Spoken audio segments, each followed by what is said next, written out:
when you're talking about conflict resolution, there's this tendency to sit and stew and hold on to your pride rather than reaching out. Relationship advice, tidbits. I want to refer to another great article that was published on themedium.com by Anthony Moore. The title is Why Most People Will Never Have Great Relationships. Ooh, boy, isn't that clickbait? Let me click here and find out. Let's do something about it. And Anthony talks about a counselor that gave him and his partner a piece of advice that would end up changing our lives. Always make the first move. And quoting from the article, the meaning is simple. If you can help the relationship, then do it. Don't wait for the other person to act. Even if you don't want to do it, make the first move. Most people have strained and superficial relationships with family and even friends, and we could say coworkers and anyone out there because of that pride that's holding us back from making the first move. Most people wait to do whatever it might be, even to reach out to try to make social plans or things that are not emotionally charged. But of course, when you're talking about conflict resolution, there's this tendency to sit and stew and hold on to your pride rather than reaching out. So I love how he points this out in the article. You can't lose making that first move. And I also put this into the mix when we're talking about people who are struggling with personal ordeals. So I make it a point to reach out and communicate with people when they're involved in, for example, a relationship crisis or a family crisis. And a lot of times I think the baseline position for most of us is to say, oh, I don't want to bother them now. They've been going back and forth to the hospital for 6 weeks, and I'm sure they have their hands full. Or we make these stories and these rationalizations because reaching out might be a little uncomfortable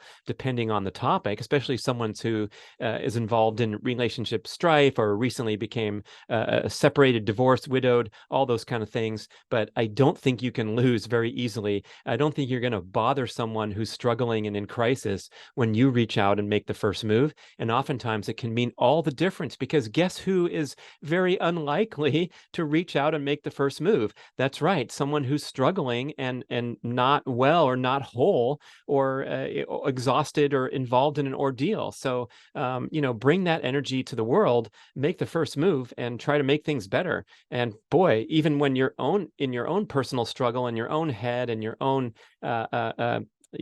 ordeal, sometimes reaching out can help you get out of your own space and become a win for you too, even if you're the one struggling, rather than reaching out to someone else. And so here's a list, suggestions for Anthony Moore. Initiate the conversation, send the first text, say that you miss them, say that you love them. Boy, isn't that great advice, where there's a simmering conflict, whatever's going on, where things aren't great, and you're still allowed to wake up the next morning, or when the person walks in the door, who knows what the last interaction was. Maybe it was a huge fight or a huge conflict. You're still allowed to go and say you love them. You're also allowed to apologize and ask for forgiveness. That's on the list. Maybe just apologize. I'm going to challenge Anthony Moore there, and not ask for forgiveness. I think we make that mistake a lot, and it kind of tarnishes the apology, like I talked about with the list of Chris Gage's suggestions, when you say, I'm sorry that you were so pissed at me, or I'm sorry, but you're always late, so why shouldn't I be late? Those are not apologies. Those are bullshit, emotionally immature statements. And asking for forgiveness as if you're the one in control of the other person's emotions, or that you want to resolve the conflict on your time frame, I think can tarnish the apologies. That's my personal insight, is when it's time for an apology, you apologize. Let the other person decide whether they're even going to accept it or not. Maybe they don't feel like accepting it right now. You still apologize, and they can say back to you, F off. And that's the way it's going to go for a while. Okay. No one owes you forgiveness. Okay. back to the list. Organize a social gathering, compliment them, thank them, tell them you appreciate what they did. And I think we'll end this short tidbit. Of course, we can always expect some interjection from the great John Gottman and the Gman Institute and the great work that John and Julie Gottman are doing there. And he talks about basically their life's work that they became so prominently recognized for was studying happy, successful, romantic long-term relationships that have lasted over 20 years with that same emotional spark and the feeling of being in love that happened at the outset, which is possibly not that common these days. If you look around, especially at the divorce rates now, I think drifting over 50% of all marriages.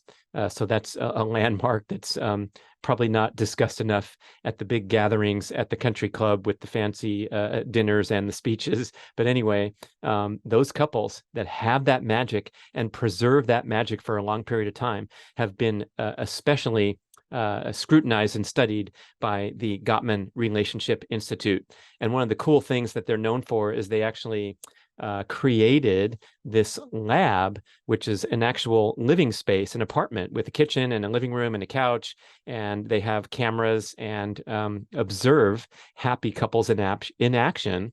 And so that they can pull out these insights. One of them that Gottman talks about are the small bids. Quote, bids is his term for these little overtures that happen throughout the day between couples, and the great, tremendous importance of being receptive to your partner's bids. So a bid is a ask for example, attention, and the other partner has three options when experiencing a bid. One of them is to ignore it. One of them is to brush it aside and shut it down. And the third one is to be receptive. And Gottman's argument, with a lot of science and research behind it, is that when you these seemingly unimportant little bids start to stack up. And so if you have a tendency to ignore your partner's bid or shut them down, this kind of stacks up to be big problems. And it's a much better strategy to be receptive, even if it just takes a tiny bit of time and acknowledgement. You will start stacking the positive interactions by being receptive to your partner's bids. And this could be so much as two people are in the room and they're both reading something different. One partner is reading about the trial on the front page of the newspaper and says something like, "Wow, the jury's been out for 11 days on that big trial," and the other partner goes, "Huh." And it doesn't comment beyond that. So that would be sort of a rejection, or somewhere between neutral and rejection. And a flat out rejection would be, "Can you please be quiet? I'm trying to concentrate on sending this email right now." And of course, those are warranted and appropriate at times where you have to reject the bid and you don't have time to converse. But generally speaking, it's super easy to go, "Oh, interesting. You sound like you're really following that well." And that would be a way to be receptive to the bid and validate the partner's request for attention. Same with, does this dress look good on me? I'm thinking of wearing it. And if you say, I'm too busy right now, I can't come up there and look at it, or yeah, whatever is fine. Those are being neutral or rejecting, rather than saying, let me see. Yes, I think you really look good in black, and that's one of your best colors along with purple. Okay, so the traits that we see from successful long-term romantic relationships lasting 20 plus years, besides that receptivity to the bids that I jumped in with, also on this list: empathy, emotional control, and overlooking the negative and focusing on the positive attributes. And the Gottman Research Institute reveals that the ratio of positive to negative comments in a happy, successful, long-term thriving couple is typically 20 to 1.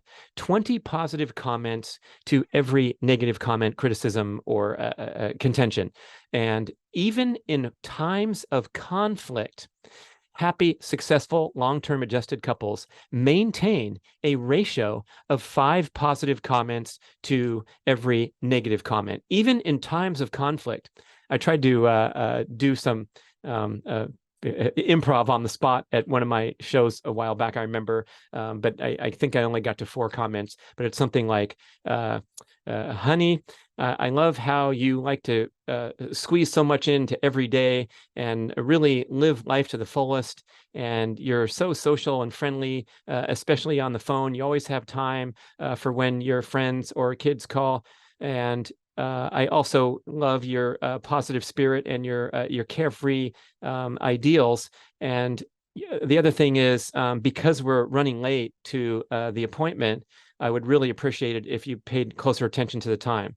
So I think, did I hit 4 or did I hit 5? 5 compliments before saying, get off the freaking phone and let's go because we're running late. But you can see how much better received it would be if you couched every point of constructive feedback or criticism or contention or what have you with 5 positive comments. All right.